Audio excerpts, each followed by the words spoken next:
Hello, everybody. I'm Anna Harvey, president of the Social Science Research Council, and welcome to the Council's ninth and penultimate centennial lecture of 2023. All this year, if you've been following along, we've been celebrating the founding of the Social Science Research Council 100 years ago, as well as the achievements of the social and behavioral sciences over the last 100 years. And throughout this centennial year, I've encountered numerous colleagues who've been struck by the prescience of the Council's founders in 1923. Those founders saw that in order to help policymakers effectively address societal challenges, we needed to overcome a number of important scientific challenges, including collecting more data, developing better standards of measurement, and figuring out how to estimate causality, including developing a tradition of controlled experimentation in the social and behavioral sciences. And you can read about the history of the founding of the Social Science Research Council on our Centennial website. What we've seen this year in our Centennial lectures is the substantial progress that the research community has made in addressing these scientific challenges, which has enabled us to provide more reliable guidance to decision makers on how to address important societal challenges. And these lectures, I think, give us all the opportunity to lift our heads up from the often relatively narrow questions that we work on every day to reflect on how all of that work rolls up to addressing big, important questions. So this month, we're featuring the work of social and behavioral scientists who are studying democracy, a research topic that has been central to the Council's work for many years, dating all the way back to concerns about the effects of bad election forecasts in the 1930s and 1940s. In recent decades, much of the work on democracy has stemmed from concerns about partisan polarization. And there's been a great deal of work that attempts to measure the extent of partisan polarization, to estimate its effects, and even to develop interventions that reduce the extent of partisan polarization. Today, we're very fortunate to be joined by one of the leading experts on democratic institutions and polarization, David Broockman from the University of California at Berkeley, who's going to tell us about what conventional wisdom gets wrong about political polarization. And we're very glad to welcome him.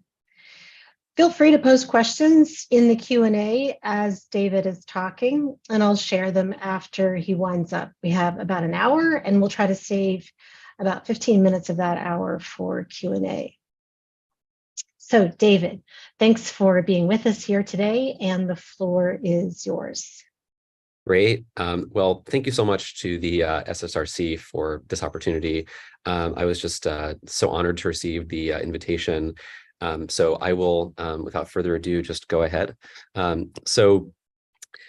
Yeah, this, as I was thinking about what to talk about here, this political polarization topic is just such a broad topic, and it's a topic I've thought about lots of different parts of. And so thinking about, I thought of this talk as a great opportunity to kind of step back and say, like, kind of what do we know about this? And also, I think maybe more importantly, what are the things that kind of everyone thinks that we know that we might not know as well as we think, or maybe might not be so true?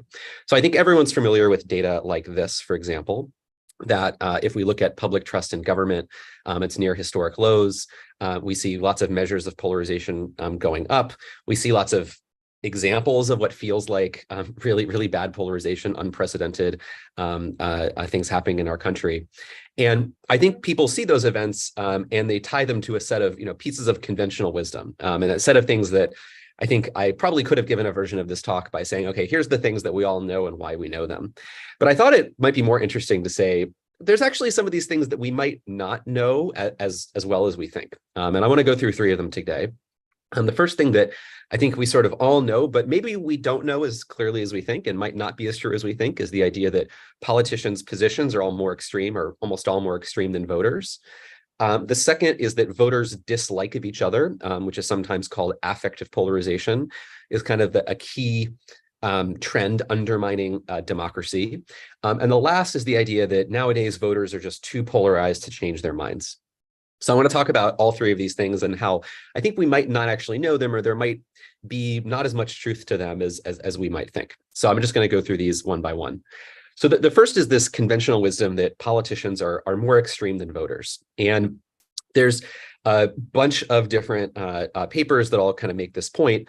There's a bunch of graphs you can find, open any political science journal, you're going to see a graph like this, where, just to look at, for example, the one on the bottom left from Fiorina and Abrams, you have, they have this kind of massive moderate voters in the middle, and they say, the Democrats are on the left and the Republicans are on the right.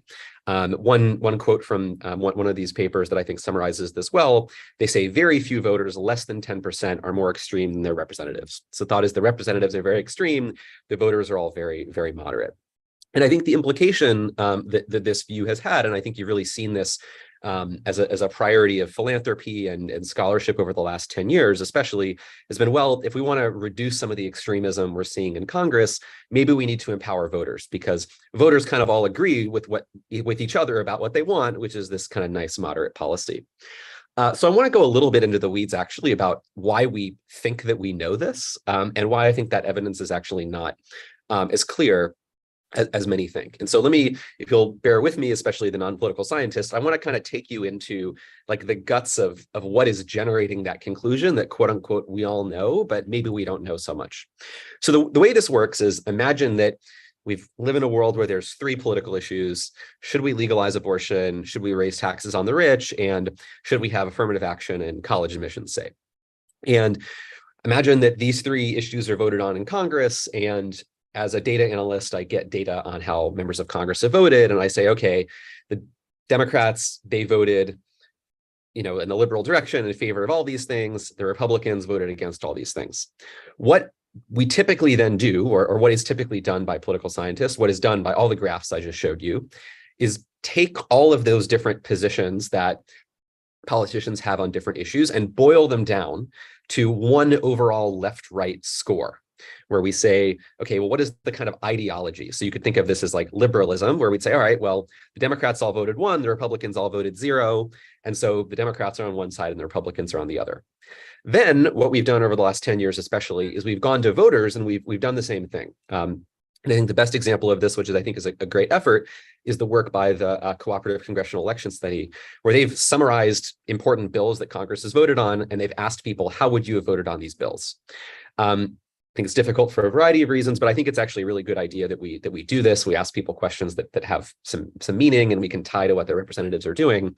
And when we do that, say that we looked in a typical Democratic district, what you would find is data like this, where if you look at any given voter, they're not liberal on everything, but in a Democratic district, on most of these issues, you're going to have a majority in favor, and you're also going to have any given voter is like more likely to have a liberal view than a conservative view.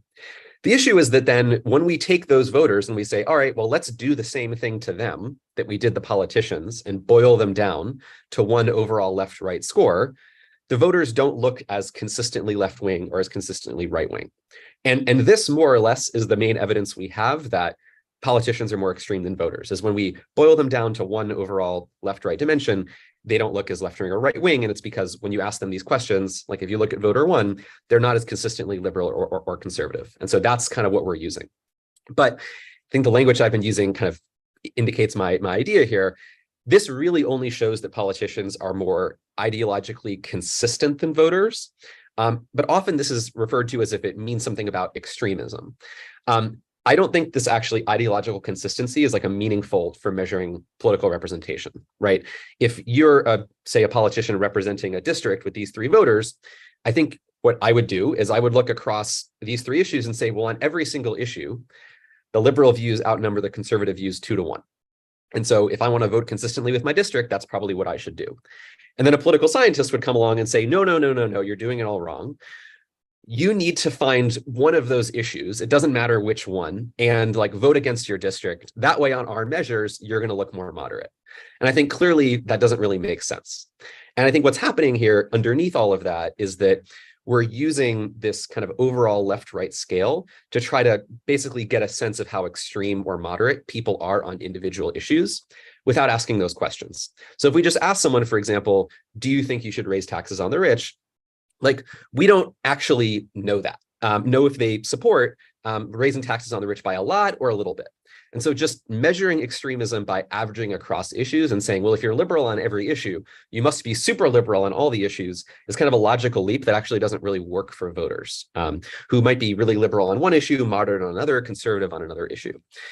So what we need to do if we want to make some claim about how extreme voters are or how extreme politicians are, I think we have to bite the bullet and actually try to ask people questions about whether or not they support more moderate or more extreme policies within issues.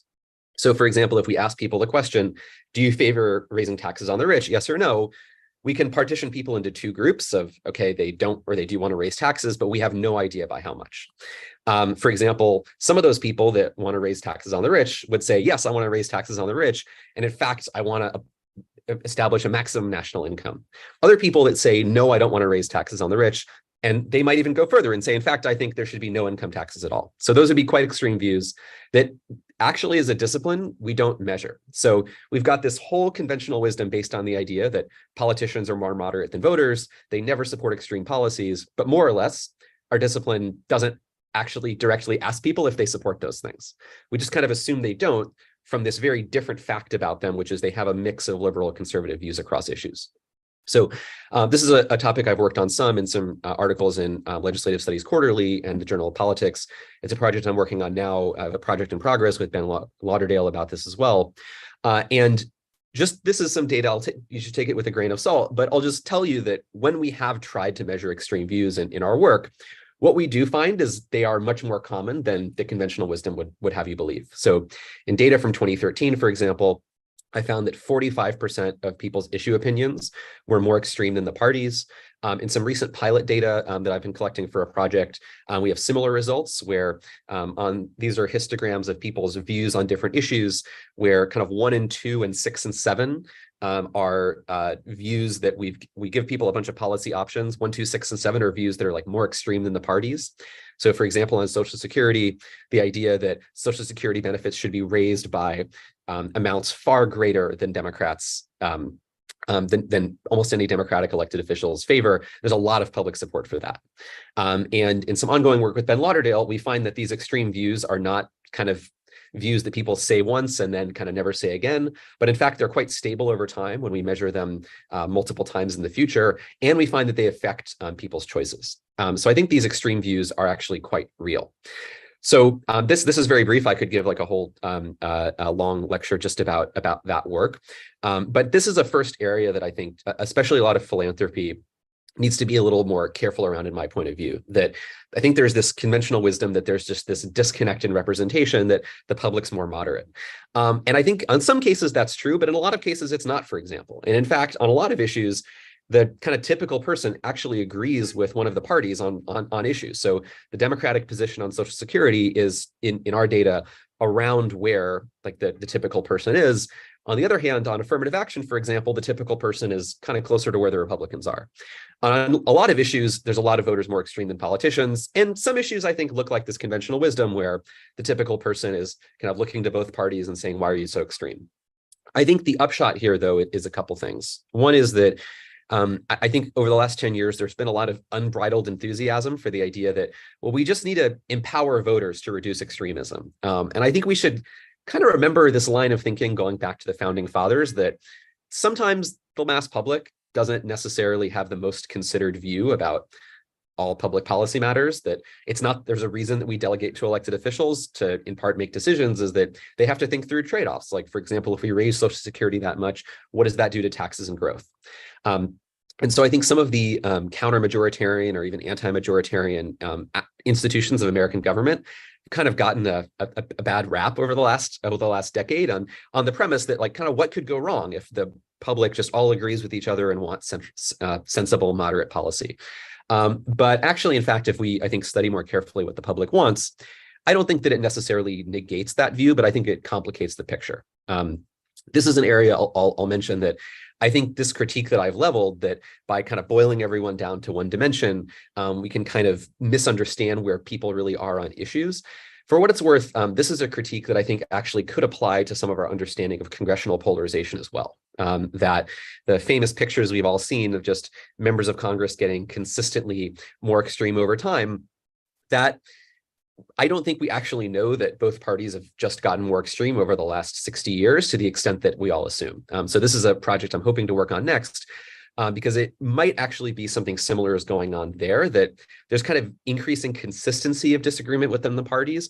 But on a lot of issues, actually think about, for example, the fact the government used to set airline ticket prices. That was a lot of disagreement about that, not so much anymore.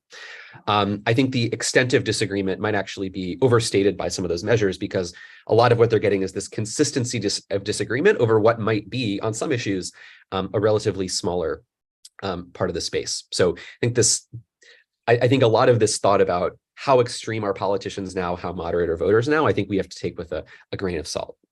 Okay.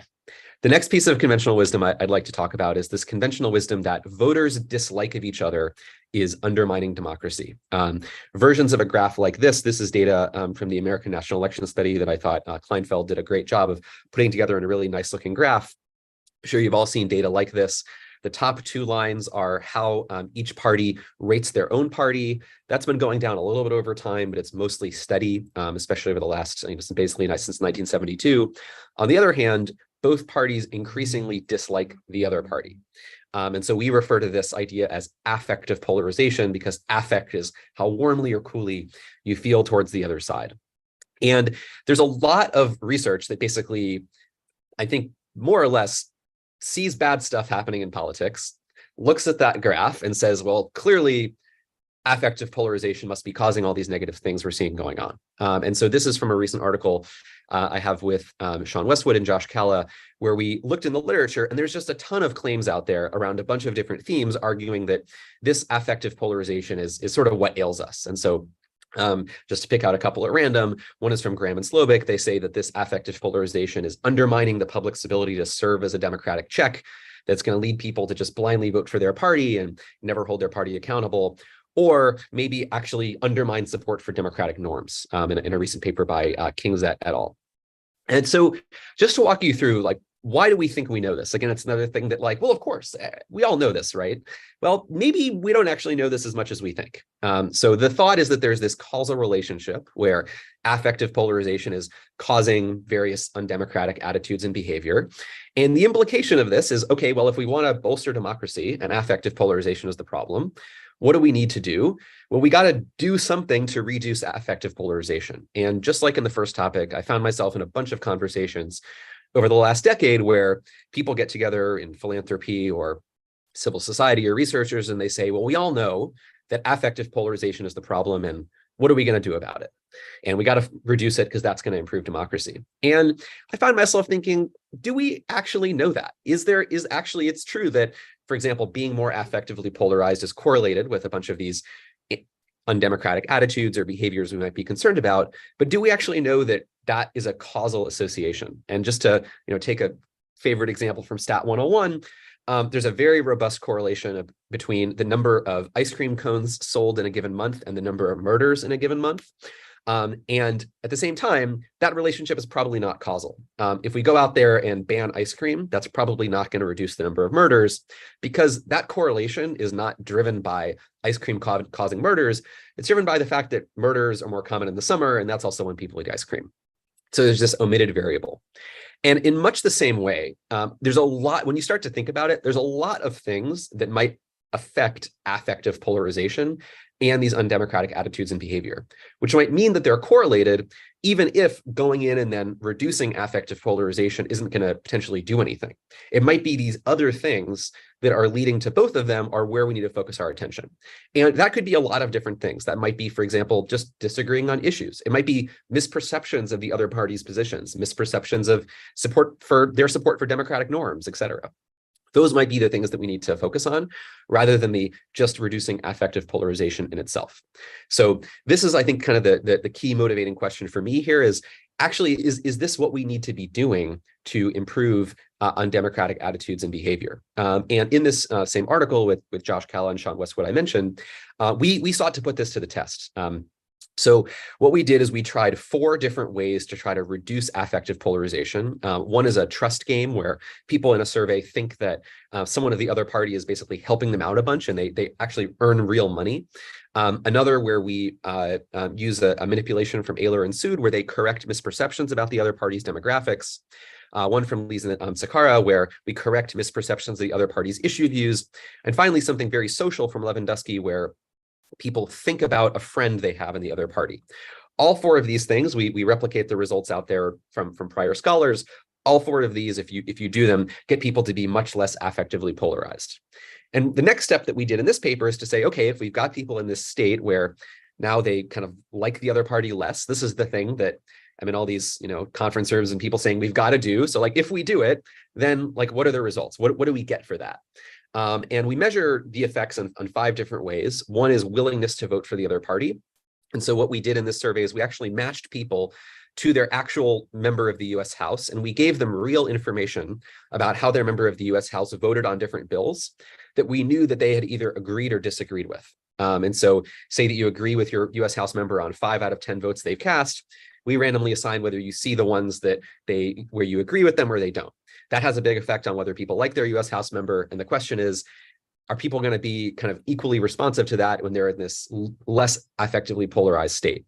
We also look, for example, if they're more likely to adopt their party's policy positions, if they support legislative bipartisanship, if they misperceive kind of what's happening in the world, if they, for example, want to say, oh, the economy is really bad right now because I like the president, and whether they support these kinds of democratic norms. So all things that out there in the literature in that table I showed you before, people said, oh yeah, of course, we all know that if we reduce affective polarization, we're going to improve all these outcomes. So we measure all these things across lots of surveys. We replicate this multiple times. And what do we find? The results are nothing. We are able to reduce affective polarization in this survey, and we find there's no effects at all on any of these outcomes. So we kind of did the thing that everyone's saying we should do, and then none of the promised results follow. This is just one study. I don't want to kind of overstate that, we know that affective polarization, there's no reasons to reduce it. I think this should be replicated and extended. And there also might be other reasons that we care about affective polarization, such as the social implications. But I think that what this does say more than anything is that I think we need to not assume that these interventions that reduce affective polarization are going to benefit democracy. I think if what we really care about are, for example, reducing people's interest in norm violations or support for politicians of their parties who support norm violations, we need to go actually measure that and not assume that affective polarization is like the key to reducing all these things. And moreover, I would say that I think probably a more productive way forward for scholarship and philanthropy probably is to think more about what those specific behaviors and undemocratic attitudes are, and think about how you might reduce those specifically. I think it's this idea that we could just reduce affective polarization and then lots of beneficial consequences would follow, I think is very appealing because it gives us a single target which we can kind of accomplish a lot with. But it might actually not be that easy. We might need to think about these different undemocratic attitudes and behaviors specifically and think about how we need to target them. And I think one really nice example is a paper by one of our graduate students, actually, as well as one of my colleagues and some other co-authors, where they specifically think about this support for violating democratic norms. And their theory, which they show in a lot of experiments, is that they kind of analogize it to the security dilemma in international relations. They say, well, one reason why people might want to violate norms is they expect the other side to do it. And so if kind of the thinking is like, well, if you're going to break the norms, then I should do it first. And so what they show is that people really overestimate how much the other party supports violating democratic norms. And when you correct those misperceptions, it actually really improves people's own support for those democratic norms. They say, oh, okay, if the other party is not going to break the norms, then I won't either.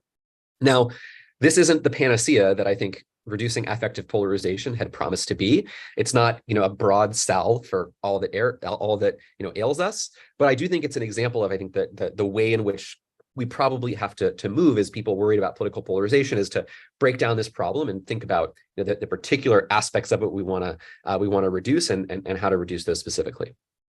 Okay, I'm going to talk last about the area of this topic that I think I've worked on probably the most, actually, which is persuasion and attitude change. And there's a lot of conventional wisdom today basically arguing, voters are too polarized to change their minds.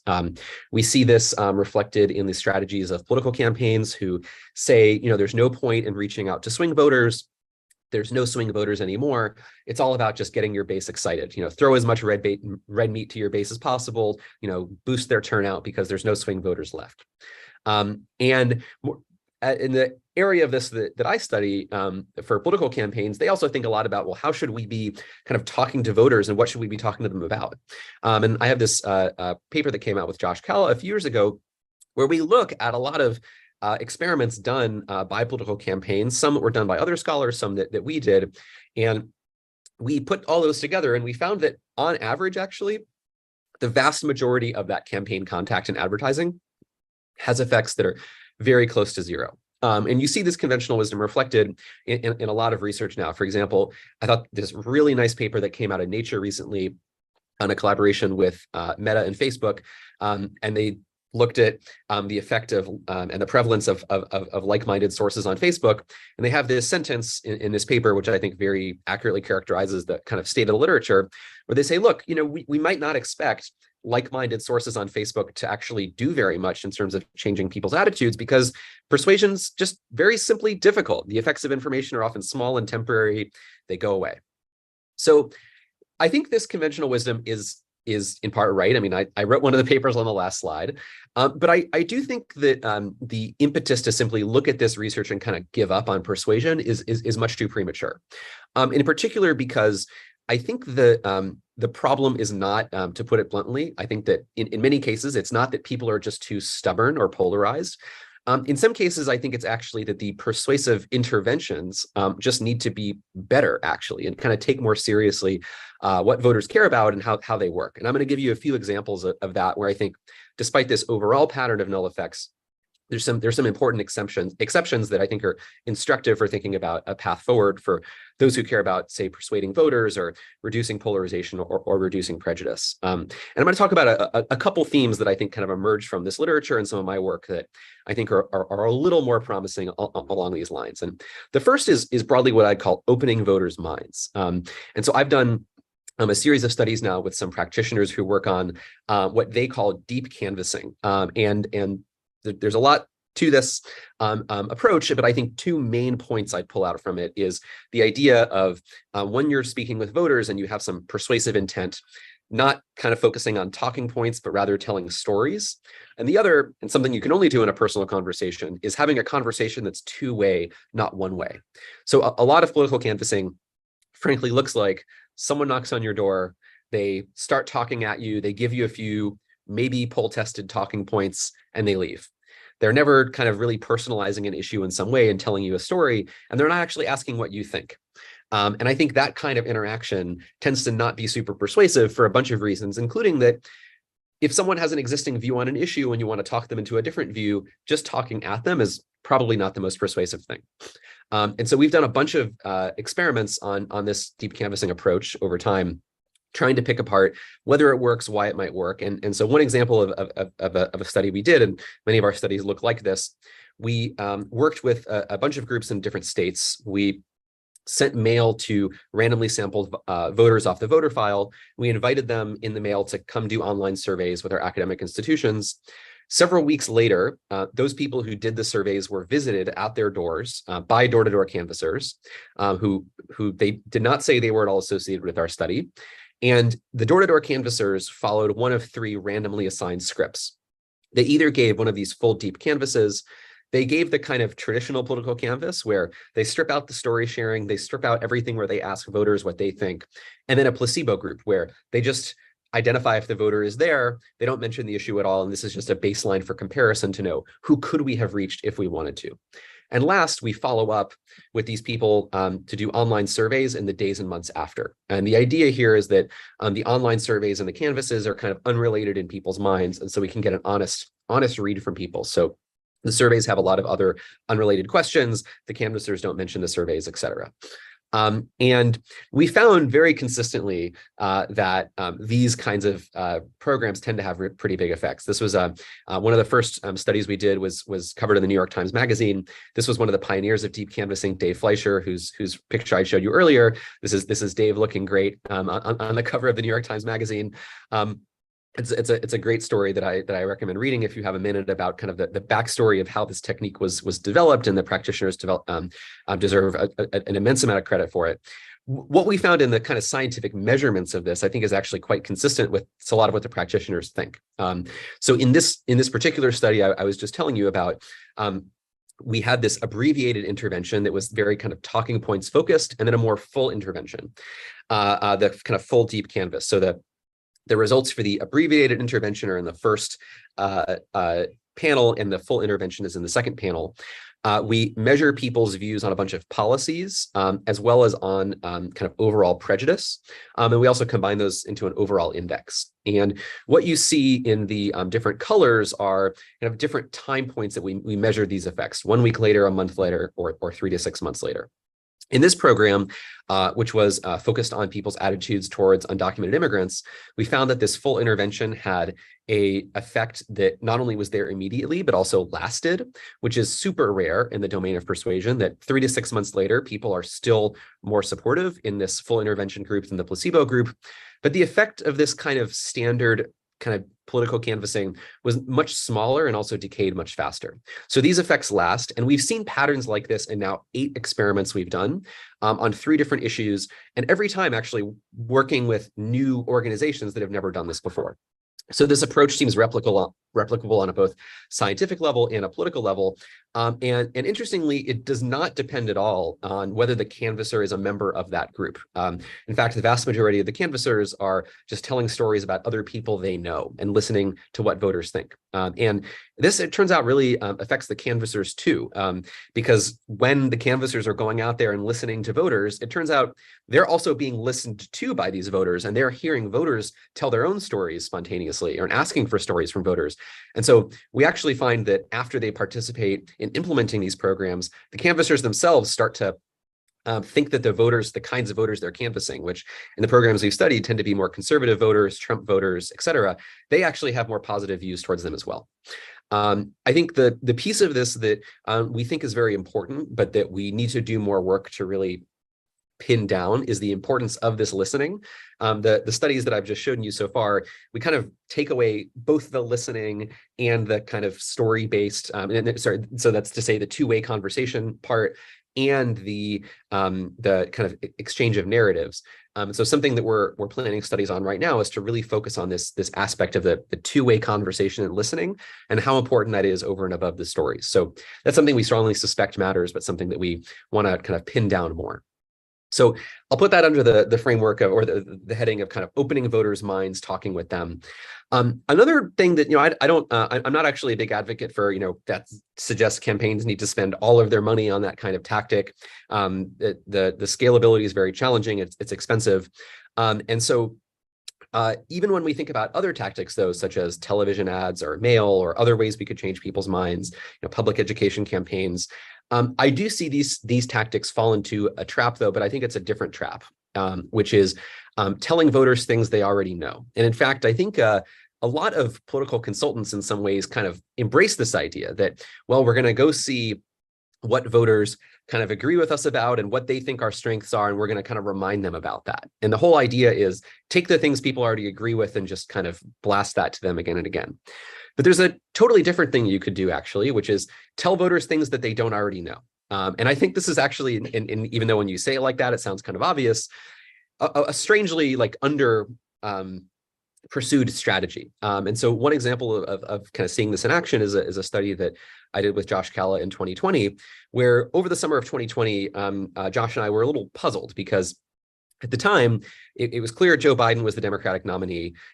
Donald Trump was just dominating the news. So this was a YouGov survey question for 2020. People had said they had heard a lot about Donald Trump, very little about Joe Biden. And yet in summer 2020, as the ad spending was ramping up, the Democratic ads were basically not about Biden at all. The Democrats were just talking about why Trump was bad.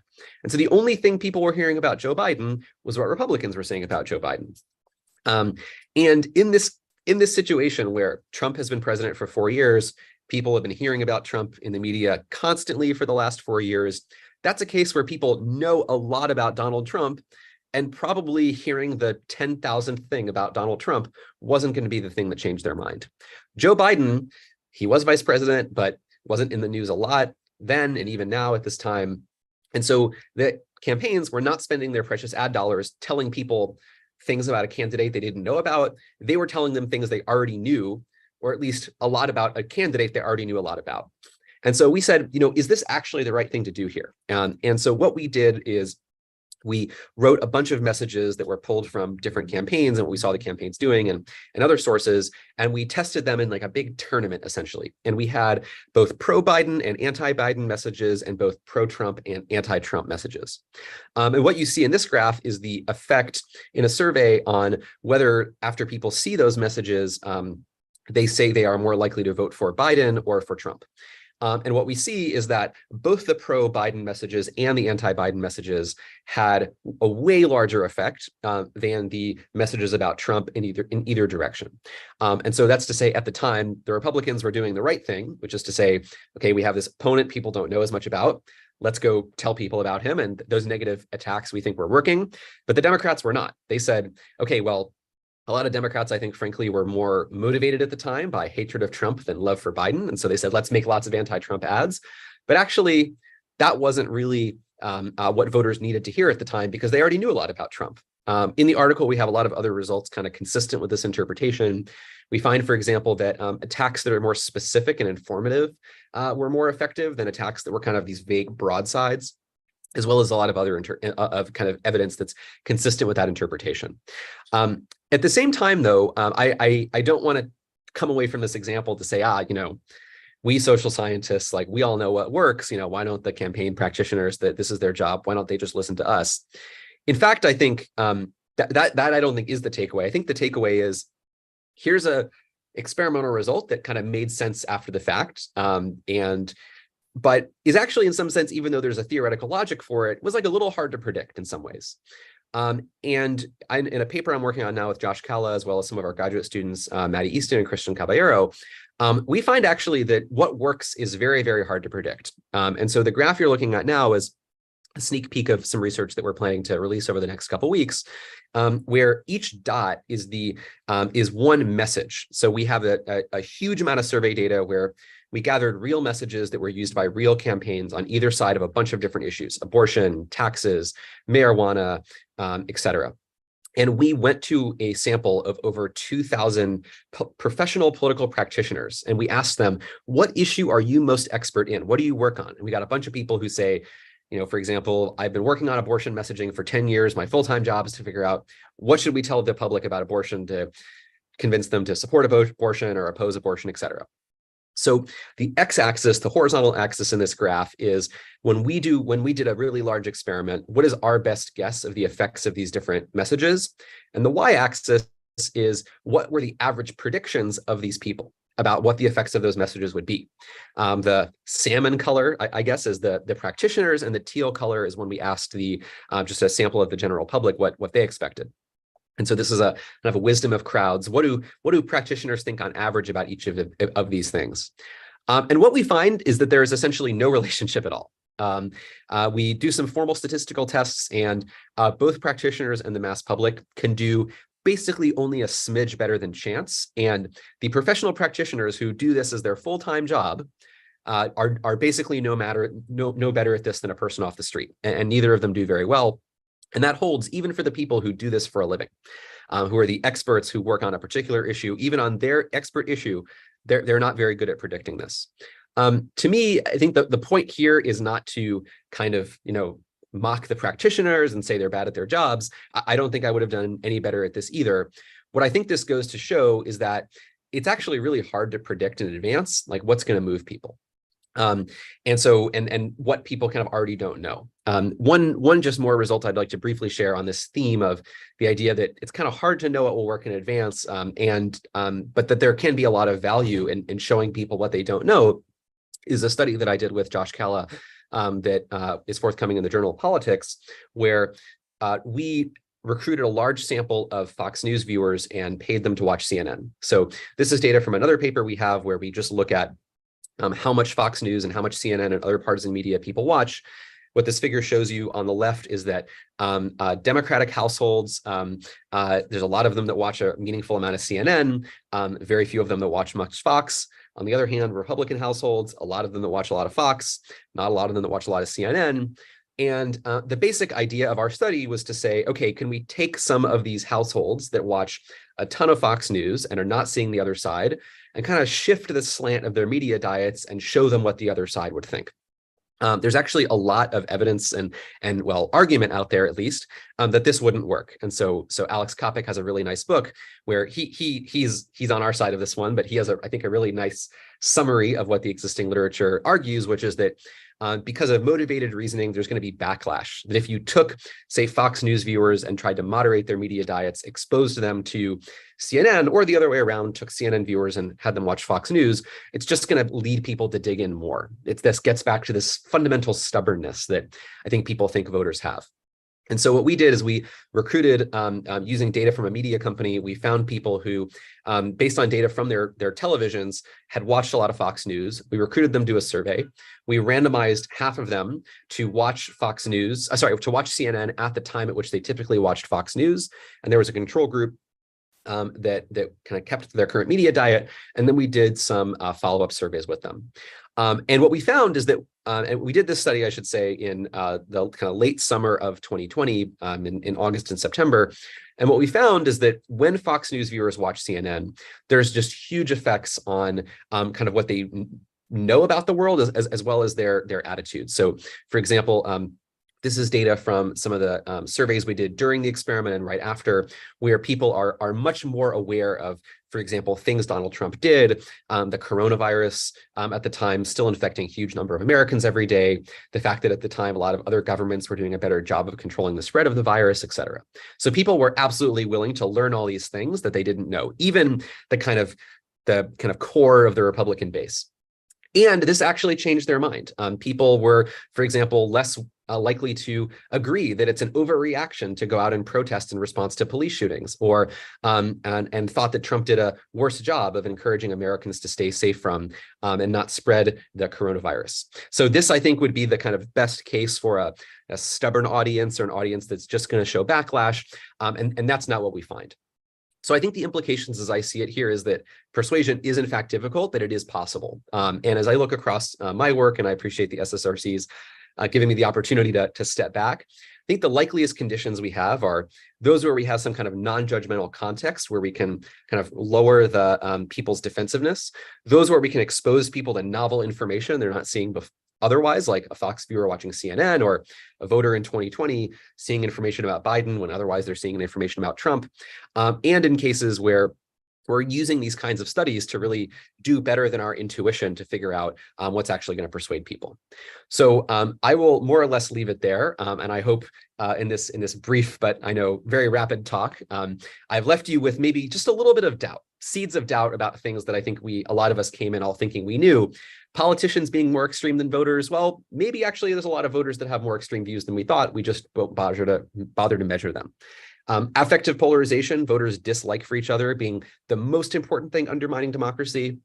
I'm not here to say it's a good thing, but I think if we care about bolstering these different democratic attitudes or behavior, we might need to think more about those specific attitudes and behavior and not assume affective polarization reduction would be the salve we think it is. And last, I hope I've also made you a little more optimistic about the ability of voters to actually change their minds if we think carefully and work carefully to understand how that might be possible.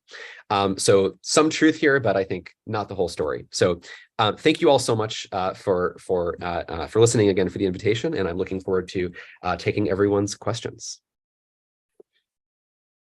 Great. Well, thank you so much, David. We're all really grateful that you were able to come and share that with us.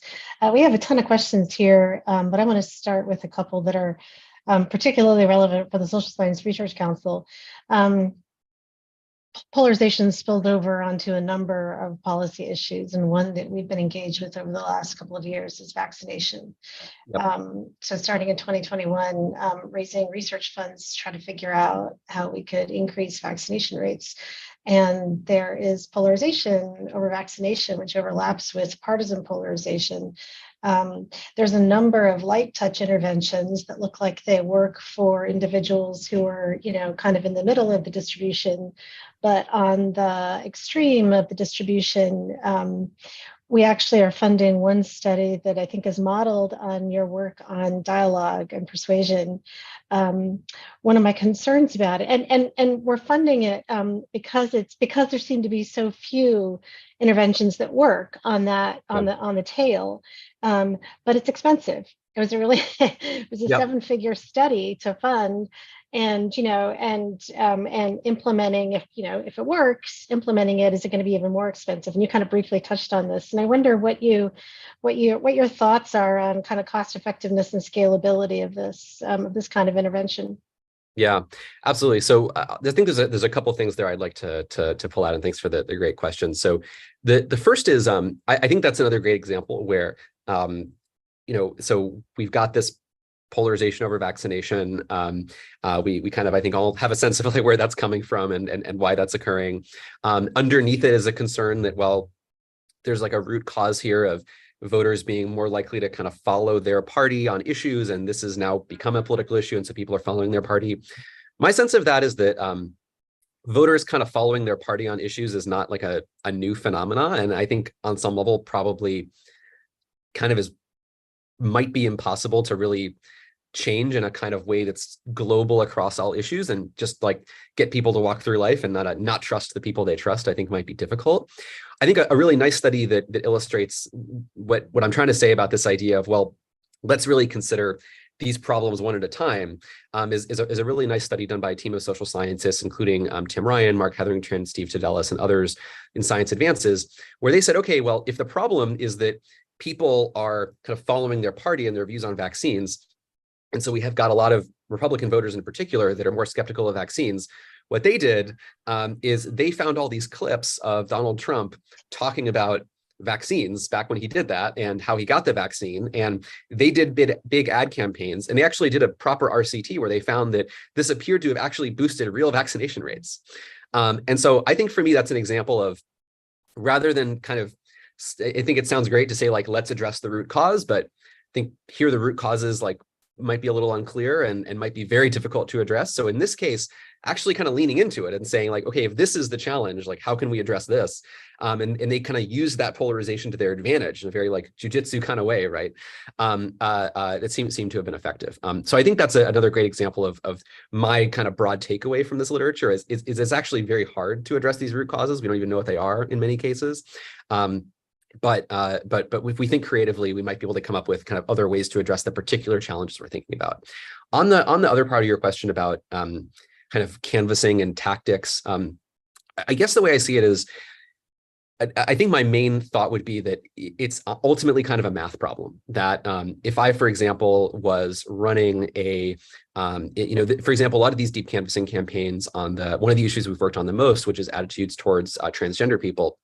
A lot of the interest in that tactic has come out of the fact that for a while, especially in the 2010s, there were a bunch of these ballot measures about including transgender people in non-discrimination laws, sometimes in like super small towns. And so it was totally plausible in a town of 10,000 people that you could actually have these conversations with almost every single person. And so if I was a campaign manager of a town, of a campaign in a town like that, where there's people from, surrounding towns that would come into that town to talk to people, I would totally do that and say, we can, if we have a shoestring budget, but we have all these energized volunteers, let's do that. On the other hand, say that I'm running, a national political campaign and I'm trying to persuade people in 10 swing states, then I think you have to basically do some math on, what is the cost per vote or cost per less prejudiced person or whatever your goal is of that versus another tactic. And I think it's fundamentally a kind of programmatic question that is inseparable from just the cost of the inputs and the effects of the outputs, that there's probably no general social scientific answer to, other than doing that math. Yeah, no, fair enough. And this is an unfair question, but it's not an academic seminar, so I'm allowed. Right. Representative Dean Phillips declared his candidacy for the presidency today, and his platform is, the economy and affordability. But then, which feels like the same plank, but nevertheless, the third thing is partisan polarization. And his policy recommendations for reducing partisan polarization are term limits campaign finance reform and bipartisan cabinets. So Yeah. I'm curious whether you have any thoughts. Yeah, so there's others, probably even others attending this webinar who have studied this stuff, more carefully than I have. As a card carrying political scientist, I have to say, like, we have a lot of reasons to think term limits are probably bad because they lead the standard line for many reasons being that the two things being that we think they probably decrease political competition because challengers just wait until someone's termed out. And the second is that it leads politicians to be more reliant on lobbyists because they don't have enough time to get the expertise to kind of have their own independent judgment. In terms of the, I think Andy Hall at Stanford has done some of the best studies of these kinds of system level interventions on legislative polarization. He has a nice working paper, for example, on public financing that I see is very much like dovetailing with some of the results I showed earlier, that if you think of the public as this kind of homogenous moderate mass, then if you just say, okay, well, we got to take power out of the hands of donors and put it into the hands of everyday people, then like, great, like what could go wrong? Like all these people are going to enthusiastically give, the public financing vouchers to moderate candidates. In practice, Andy's results, and I think others have looked at this too, suggest that's not what happens. I think that's probably for a mix of a couple of reasons. I think one is, as I said, the voters are often not as moderate as you think. And second is the people who opt into doing this, even if it is free, like are like among the least moderate among us. And so I think like how to address polarization in Congress, I think is like is a complicated question. I don't think we have any of the silver bullet to that.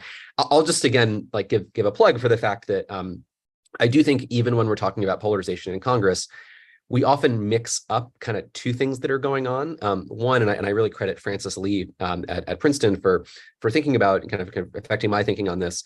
One is this kind of strategic partisan disagreement where, if Anna, you want to have the top marginal tax rate be 40% and I want it to be 38%, like our incentive is to, to tell each of our respective sides that, that each other are way far away, like Anna's proposal would bankrupt us, David's proposal is, a sellout. And, even if in substantive terms, our ideal policies are quite close together. And so it's very much in politicians' incentives, especially in a context where national elections are so close, to do everything they can to demonize the other party.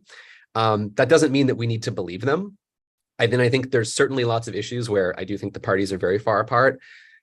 Frankly, I think there's others where if you look a little more and take a little more of a sober read, they might not disagree as much as they kind of both want us to think.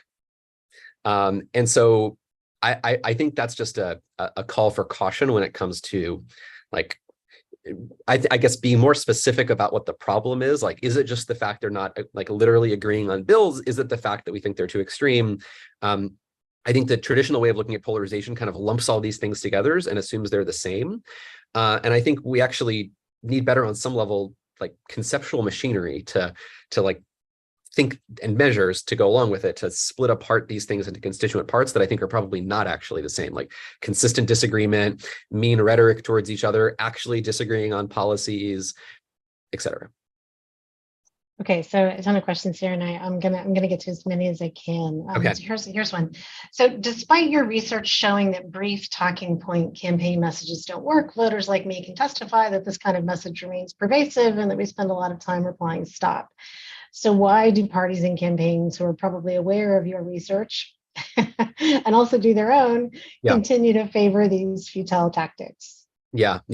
Well, so I'll say a couple things about that. One is that I don't want to paint too broad of a brush, like, anti-talking points, in the sense that, like, I think the best evidence we have, there's some nice papers by York Spenkuch, there's some nice papers by Chris Warshaw and Lynn Vavreck and others, and John Sides, finding that like probably TV ads do work. And like, if I were running a national political campaign, like I would not put 100% of the money into canvassing and 0% into TV. It would probably be closer to the reverse, frankly, just because the ads are so cheap. At the same time, I think there is an interesting question there about like how do campaigns think about like using data and being better about persuasion. And here I think there is actually a lot of room for improvement. And one of the funny things as I've gotten to know more campaigns over the last 10 years and worked with some, including on research that we're writing up now and hopefully will be out in the next few years, I think people have a view of politicians and campaigns, this kind of cynical view that, everything they say is poll tested. They have to go do a focus group and then a survey and then an experiment before they know what to say. And from my point of view, as someone who thinks about social science, I think like, if only that's what they did. And like, I think that's in fact very rarely how it actually works. That if anything, in my experience, campaigns and issue organizations have their own very strong beliefs about what they should say, what is normatively right to say, what feels good to say. They don't actually have data that's all that high quality, for a mix of reasons that are kind of maybe more interesting related to, not being interested in it, and maybe more boring, just like the methods aren't that good. Like they ask people what persuades to self-report what persuades them, and that really doesn't correlate with what actually persuades people, stuff like that. So I think in some, like the literal answer to the question that I would give is that the use of like high quality data in persuasion and campaigns is not actually nearly as pervasive as like you might think. Whether that's a good thing or not, I don't know. But I actually think the campaign industrial complex is far less advanced than one might think from the outside. Here's a question about whether we've been conducting these experiments over a sufficiently long period of time that we can detect any changes, any heterogeneity, I guess, in treatment effects over time. So are voters becoming more or less sensitive to external information over time? Yeah, it's a great question. My sense is probably not.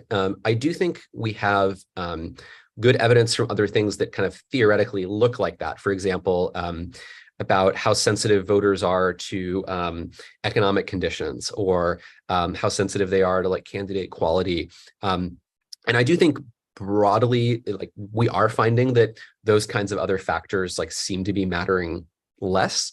I do think there's a couple interpretations, well, at least a couple interpretations out there that I would endorse.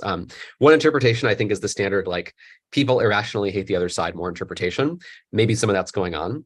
I think that's very hard to separate from two other things, one of which is people are sort of more informed now, but also informed about different things. So there's a really nice paper, for example, by Greg Martin at Stanford and some co-authors, finding that the rollout of Craigslist really undermined the kind of local news infrastructure. Basically, all this classified revenue went away. A lot of local newspapers either shuttered or fired a bunch of reporters, and that actually seemed to have had a really big effect on kind of cross-party voting, and how then members of Congress in those districts vote, because they're not being monitored as closely. And so I think the kind of what voters know about, like voters seem to know more than ever about what the national parties are doing, maybe less than ever before about like what's happening more locally. And so I think just what people know, I think, is part of the story, and that could be driving things separate from this kind of hatred, irrational hatred mechanism. The other is that, and Mofirina at Stanford likes to point this out, that the choices themselves are changing, right? So I don't fully buy into the idea that the Democrats are more liberal than ever before, or the Republicans are more conservative than ever before. There's just too many counterexamples where that's not exactly what's going on. But it is clearly the case the parties are more sorted, and so like what it means to vote for a Democrat like is just different now, because you're more likely to be getting like a standard menu of things, whereas it used to be the case that these candidates were a little more customized to local conditions. All these things are probably related to each other in ways that we don't fully understand, and I think you can appreciate how like the second thing might affect the first, that the third, et cetera. But so it's to say, yes, I think the premise of the question is right, where like we do see some of these factors that like we would hope mattering less on voters' choices, but how to interpret why that's happening, and if it's normatively bad in terms of voters' views being represented, or politicians having incentives for good performance and avoiding corruption and this kind of thing, I think is like a little less clear than we might think. So unfortunately, we're at time, and I have like 25 questions here stacked up. So my apologies to everybody whose questions I didn't get to. We're going to send the Q&A to David so that you have them all. So my thanks to David for joining us today, and for all of you. And we'll see you at our next and last Centennial Lecture coming up. Thank you so much for the opportunity. Really appreciate it, and all the great questions. Great. Okay, bye-bye. Take care.